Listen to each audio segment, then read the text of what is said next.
Okey, so sekarang kita pergi kepada learning outcome yang seterusnya. Okey.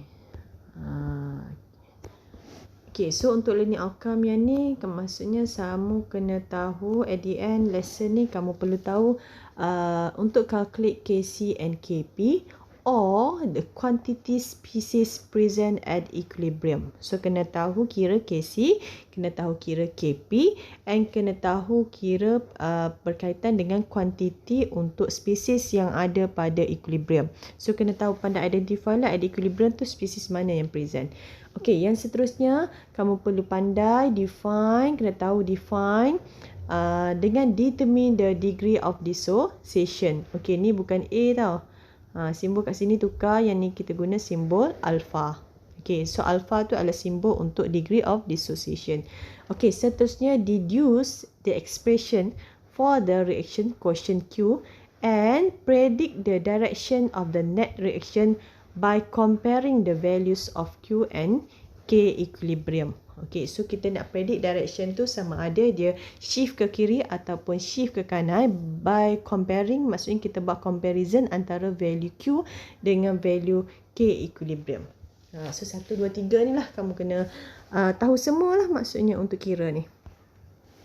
Okey, so kita pergi dulu yang pertama, bahagian calculation involving equilibrium constant. Okey, pengiraan yang berkaitan dengan equilibrium constant. So equilibrium constant tu boleh ingat bila sebut je equilibrium constant, maksudnya kita refer pada simbol K. Okay, the value of Kc and Kp may calculate, boleh dikira if the equilibrium concentration ataupun equilibrium partial pressure of the reactant and product are known.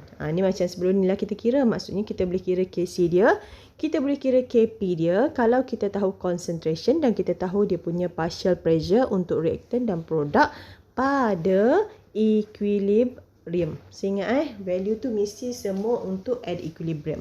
Similarly, sama jugalah, equilibrium concentration or partial pressure of reactant and product may calculated if the value of Kc and Kp are known. Terbaliklah. Maksudnya kita boleh tadi diberi equilibrium concentration dengan partial, kita boleh kira Kc and Kp. Yang kedua pula kita boleh kira untuk equilibrium constant atau concentration ataupun partial pressure kalau diberi dia punya Kc or Kp. Samalah. Maksudnya salah satu lah. Salah satu kita tak tahu, salah satu kita tahu. Lebih kurang macam itulah. Okay, common unit for the partial pressure is ATM. So partial selalunya kita guna ATM and concentration is mole per liter. Macam molarity. Okay, the equilibrium constant Kc and Kp is dimensionless quantity which is no unit. Tak ada unit. Okay, so kita cuba tengok question yang diberi ni. Simple question sahaja. Okay, so soalan tu dah sebut at equilibrium. Okay, so mention, kamu imagine semua tu dah berada pada equilibrium.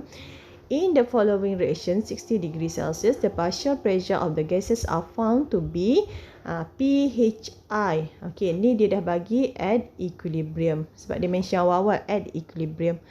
pH2S at equilibrium juga dah bagi value. What is the value of Kp? Okay, ni macam statement yang pertama lah. Kita boleh cari dia punya Kp kalau kita tahu partial pressure untuk reactant ataupun gas at equilibrium. So soalan tu dah mention value yang diberi tu dalam equilibrium. Okay, so daripada given equation ni, okay, kamu derive lah kamu punya expression untuk Kp. So Kp, ingat Kp pressure untuk gas sahaja. So solid tak termasuk gas, solid tak termasuk gas. So Kp dia pressure product Hi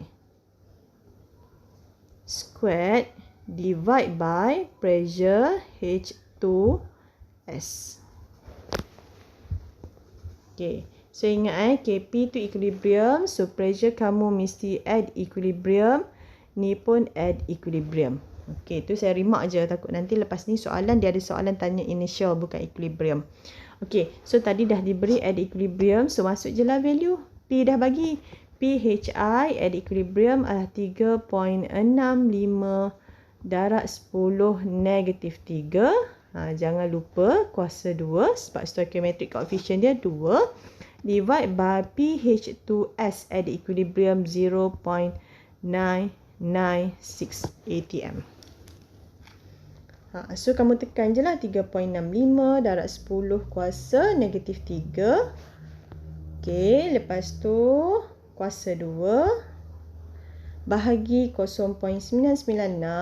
So kamu akan dapat 1.376 darab 10 kuasa negatif 6. So tak payah letak unit. Okey. Macam tu je. So soalan yang kedua kita tengok pula. At a certain temperature Kc. So given Kc maksudnya equilibrium constant in term of concentration for the reaction given. Okey, ni reaction yang diberi.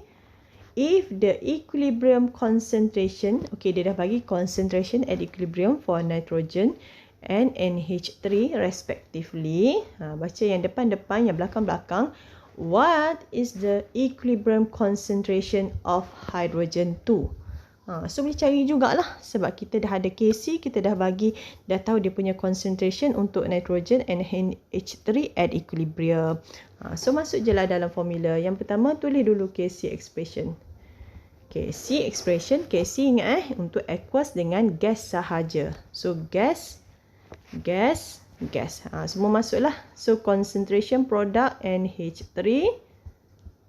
Okey, sebab dia ada 2 kuasa 2. Divide by concentration N2 and concentration H2 kuasa 3. Okey, semua ni mesti value at equilibrium sebab kamu cari equilibrium constant. Constant value pada equilibrium. Okey, so Kc dah diberi 1.8 darab 10 negatif 4 equal NH3 at equilibrium 2.00 power of 2 divide by N2 at equilibrium 0.015 and hydrogen 2 at equilibrium tak tahu. Kuasa 3. Ni tak tahu. Okey. So kamu tekan-tekanlah kalkulator. So nanti concentration hydrogen 2 at equilibrium dapat berapa ni? Cuba tekan kalkulator dulu.